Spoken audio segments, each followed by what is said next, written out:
Bote na bandeko baza branché na site ya clebois.com. Lelo na ninga la sabino vidéo moko sur intervention ya cri ya sika ya Diego o bazo benga taxi. Donc eza cri moko suka.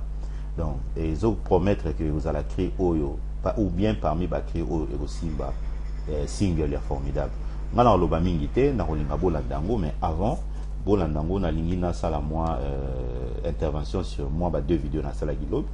Nous avons un message moko ya sénateur Hit the Map 007. Na habité soit dans la boca nini, mais Hit the Map 007. Merci pour la réponse na yo pesa qui na ba commentaire parce que na tuna ki motuna na suis quand même moi réponse c'est pas na bon. Na habité sur ça solo mais au moins on répondre na question na parce que ba vidéo nga nazo sala eza analyste nazo sala na tuni bino motuna bino ndebo bo répondre.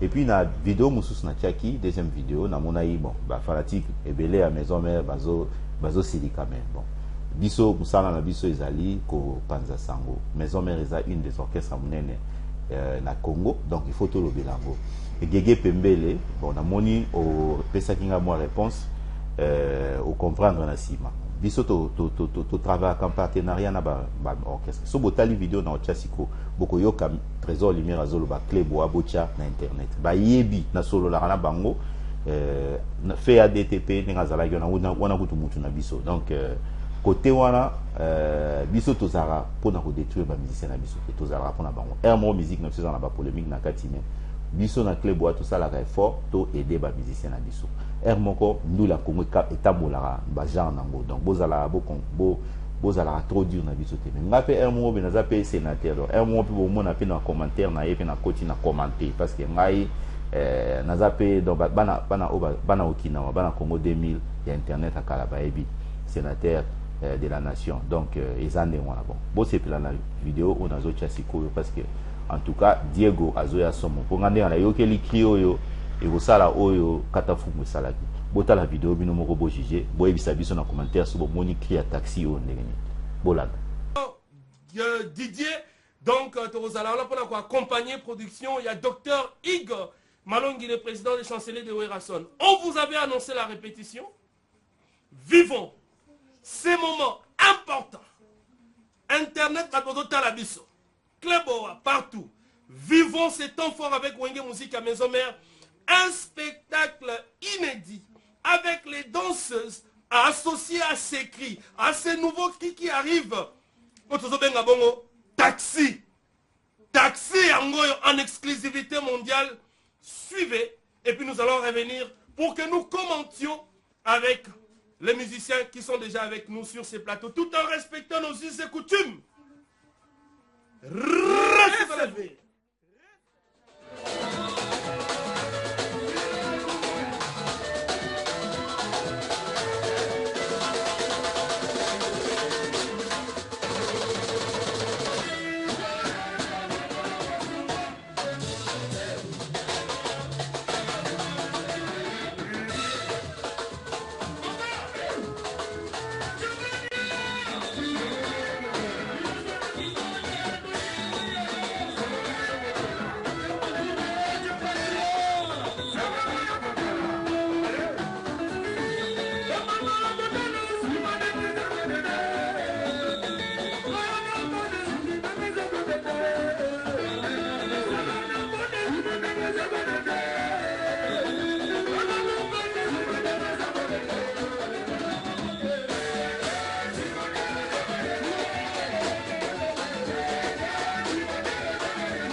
française.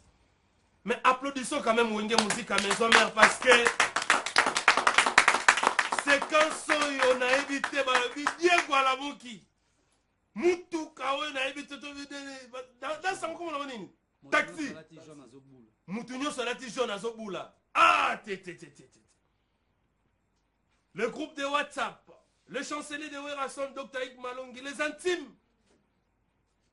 Le fidèle de Ngama Makanda Werason, les Werasoniques d'Angola. Et puis groupe Moussous Bimisika, il y a le prince Mobola de Kabinda.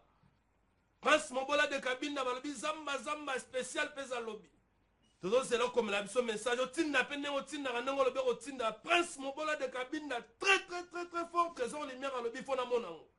Merci beaucoup, donc ça se passe très bien. C'est ça Wenge Musique à Maison Mère. Le travail paye.